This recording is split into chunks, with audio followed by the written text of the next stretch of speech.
दादी माँ अपने कमरे में बैठी थीं। उनके चेहरे पर एक कुटिल मुस्कान तैर रही थी। उन्होंने अभी अभी देखा था कि कैसे उनका पोता प्रथम राध्या को कुछ कह रहा था, और ये सब उनकी ही बिछाई हुई बिसात का नतीजा था। कुछ दिन पहले ही दादी ने प्रथम के मन में राध्या के खिलाफ धीरे धीरे संदेह और नाराजगी का बीज बोया था। वो मन ही मन में सोचकर बहुत खुश हो रही थीं कि आज उनका दांव सफल हो गया। राध्या को प्रथम से डांट पड़ते देखना उनके लिए किसी जीत से कम नहीं था। ये खुशी इतनी ज्यादा थी कि वो खुद को रोक नहीं पाईं और अपनी बहू उर्मी को इशारों से अपने पास बुलाया। दोनों ने एक दूसरे को देखा और दादी ने फुसफुसाते हुए कहा, आज हमने राध्या की प्रथम से क्लास लगवा दी। अब देखना कैसे ये लड़की इस घर में ज्यादा दिन टिकती है। उनकी खुशी का ठिकाना ना रहा। उन्होंने उर्मी का हाथ पकड़ा और दोनों खुशी से एक अजीब सा नाच करने लगी। कमरे में चहक और विजय का भाव था।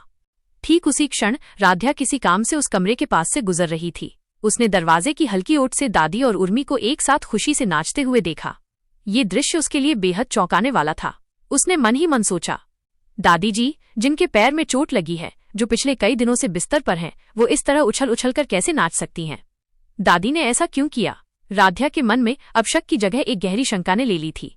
उधर प्रथम भी पास से गुजर रहा था। उसने भी दादी को उस तरह उछल उछलकर नाचते हुए देखा। वो पूरी तरह से आश्चर्यचकित हो गया। पिछले कुछ दिनों से प्रथम दादी की हरकतों को गहराई से देख रहा था और उसे ये बात अच्छी तरह से समझ आ गई थी कि दादी के पैर में असल में कोई चोट नहीं लगी थी। ये सब उनका एक ढोंग था, एक बहाना था, ताकि राध्या को दोषी ठहराया जा सके और वो शर्मिंदा होकर खुद ही इस घर से चली जाए। तुरंत ही प्रथम कमरे के अंदर गया और दादी के सामने जाकर खड़ा हो गया।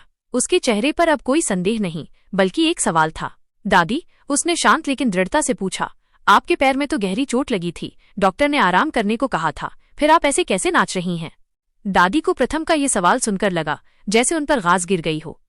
उनके चेहरे पर छाई विजय की मुस्कान अचानक से गायब हो गई और उनकी आंखें एक पल के लिए घबरा गईं। उन्हें एहसास हो गया कि अब उनका झूठ पकड़ा गया है, उनकी असलियत सबके सामने आ गई है। उन्होंने तुरंत बात संभालने की कोशिश की और एक बनावटी मुस्कान के साथ प्रथम की ओर देखकर कहा, अरे मेरे प्यारे प्रथम बेटा, इसीलिए तो डांस कर रही हूँ।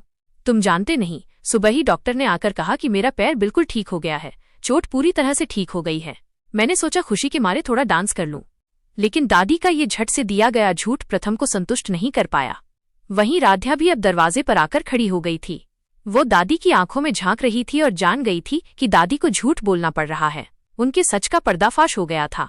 अब दादी भी अपना पैर टूटने का बहाना नहीं बना सकती थी।